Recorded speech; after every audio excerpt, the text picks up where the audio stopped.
Hi everyone, it's Kim from Swift and Stone, and today I'm going to be giving an introduction to working with Aqua Resin. I'm going to cover a step-by-step guide in how to measure, mix, color, and seal your object. And what I'm going to be using is I'm going to show you how to make this coaster. So you might be wondering, what is Aqua Resin? Aqua Resin is a two-part system. There's a liquid component that's an acrylic resin, and then there is a powder component that's a mineral-based powder that is derived from gypsum, and you mix those two together. What's amazing about this product is it actually does not release any VOCs into the atmosphere, and it's non-toxic to work with. So unlike epoxy resin, you can actually use Aqua Resin indoors. I do use mine in my garage just because inevitably there ends up being dust and particles, and I just kind of like it to contain the mess. But it's definitely one of the benefits with working with Aqua Resin. And you might have heard of Jesmonite. This is a very comparable brand. This is a UK-based brand, which I've worked with for a while.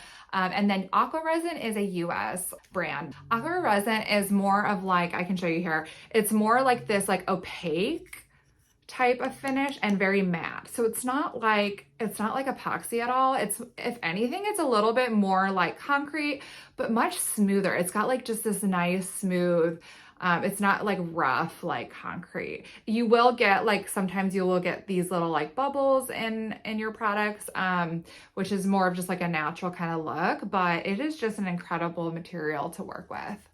Before getting started, you'll want to make sure that you have all of the tools needed. So you'll want to make sure you have Aqua Resin, mixing cups and sticks, some sort of mat, mica powder or any sort of other pigment, a scale, and whatever silicone mold that you want to use. The first step is going to be measuring out your material. So I typically always start with the liquid. I find it easier in case I need to adjust how much powder I need to measure out. I put my scale on the gram setting and I set it to 0 after I put the mixing cup on the scale to make sure that I don't include that. For this coaster, I'm using 32 grams of liquid. Trying to determine how much you need to calculate totally is dependent on what ratio that you use. It requires a little bit of trial and error. For my current working environment, I'm using roughly about 3.2 times as much powder versus a liquid component. And I measure this by weight. You can also measure it by volume. So since I did 32 grams of liquid, if you multiply that by 3.2, you get just a little bit over 100 grams of powder. So I'm just measuring out here to about 100 grams of powder. Aqua Resin's official guide recommends using 2.5 to 3.5 times as much powder as liquid, but it really is just dependent on what you prefer and your current working environment, the temperature and moisture level. Once you've measured out your material, it's time to move on to adding your pigment. For today, I'm actually just using some mica powder that I had on hand. There are other ways you can pigment your Aqua Resin, and I'll go over that in a separate video, but for today I'm just using mica powder, and as you can see I put about 3 tiny scoops in here. You do want to be careful how much you add, because if you add too much it could alter your liquid to powder ratio, so just keep that in mind. Once you've finished mixing in your pigment, it's time to mix the two together.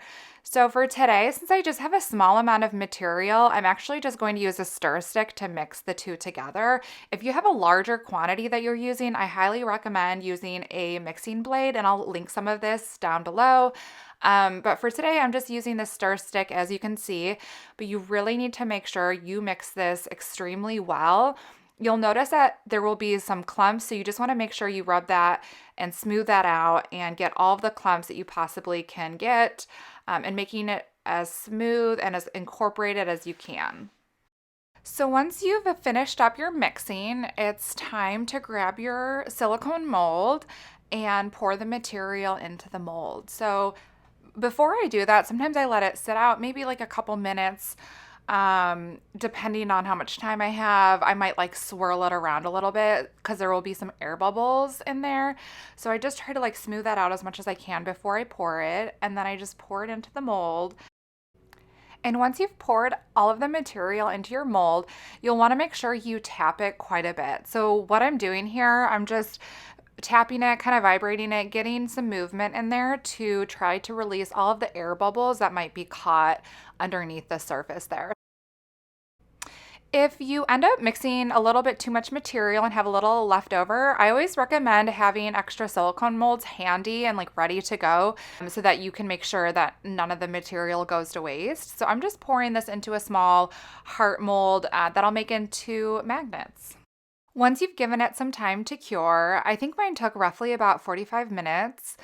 You want to make sure you find the sweet spot in the right time to demold your item. So I recommend waiting until the surface is warm and that it feels hard to touch.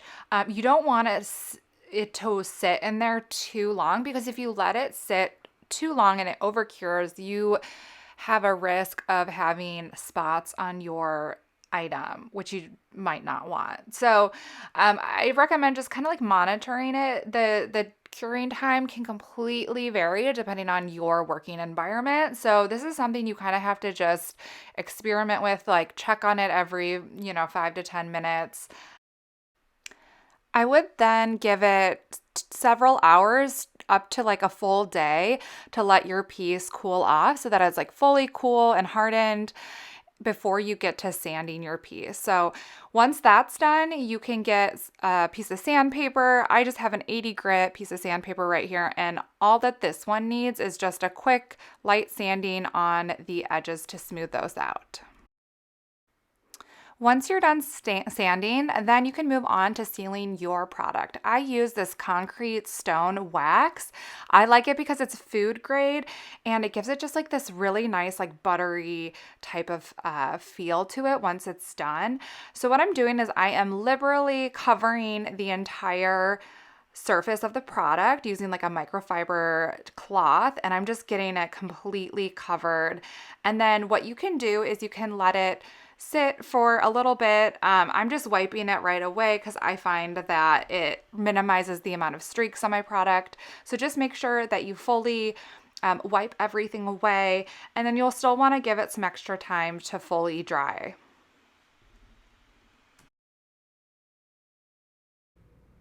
Once it's dried, you can add cork backing to it. You could also use rubber feet if you'd like to. So I'm just using this cork adhesive to have as a protective layer. And then once I've pressed this all in, make sure it's all firmly and there are no bubbles there, then I will add my stamp to fully finish the item.